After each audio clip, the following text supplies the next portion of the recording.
100 টাকাতে ডাব কিনি খাবো, তারপরেও কোক খাবো না, ফ্রি দিলেও খাবো না, কোনো ক্রমেও খাবো না। বয়কটের যে এত পাওয়ার, হ্যাঁ, তা এইবার বুঝতে পারছে কোক কোম্পানি, হ্যাঁ, ওরা বুঝতে পারছে এবার কি সুন্দর মানুষকে মনে করে বোকা পেয়েছে। আবার এখন বিজ্ঞাপন দিচ্ছে, বিজ্ঞাপন। এরপরে কি আবার নিয়োগ বিজ্ঞপ্তি দিচ্ছে, চাকরি কর বা কোক খাবা না তো চাকরি করো। তোমরা কি ভুলে গেছো? বাংলার জনতা, বাংলার মুসলমানরা ভুলে যায়নি তোমাদের কথা। তোমরা হঠাৎ করে যাও, কিছুদিন একটু মনে হয় সবাই মানে ভুলে যাচ্ছিল এমন অবস্থা, হঠাৎ করে তোমরা এসে আবার সেই জাগিয়ে দিয়েছো।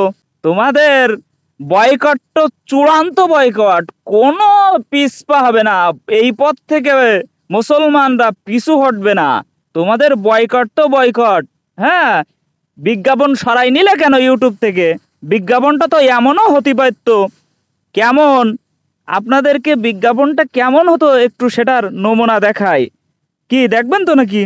হ্যাঁ দেখেন, আপনারা বিজ্ঞাপনটা দেখেন, বিজ্ঞাপনটা এমনও হতে পারতো। আজিজ একটা কোক দিব নাকি? থইল ভাই, এই দিনে তাল খাচ্ছি না।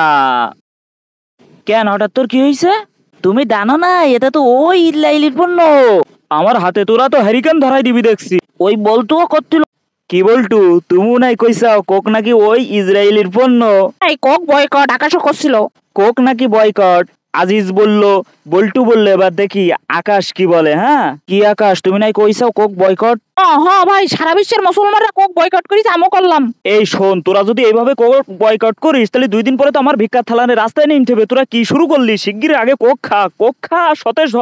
এই কুরবানির সময় কোক খাবি না তো কি খাবি তোরা? হ্যাঁ, কি খাবি? তাহলে আর কি, তোরা যেদিক যাস আমারও যেতে হবে। লাইনে এই যে মন্টু কোক যাচ্ছে সব ফেলি দে। এই কোক আমি বয়কট করলাম, আপনারাও বয়কট করেন।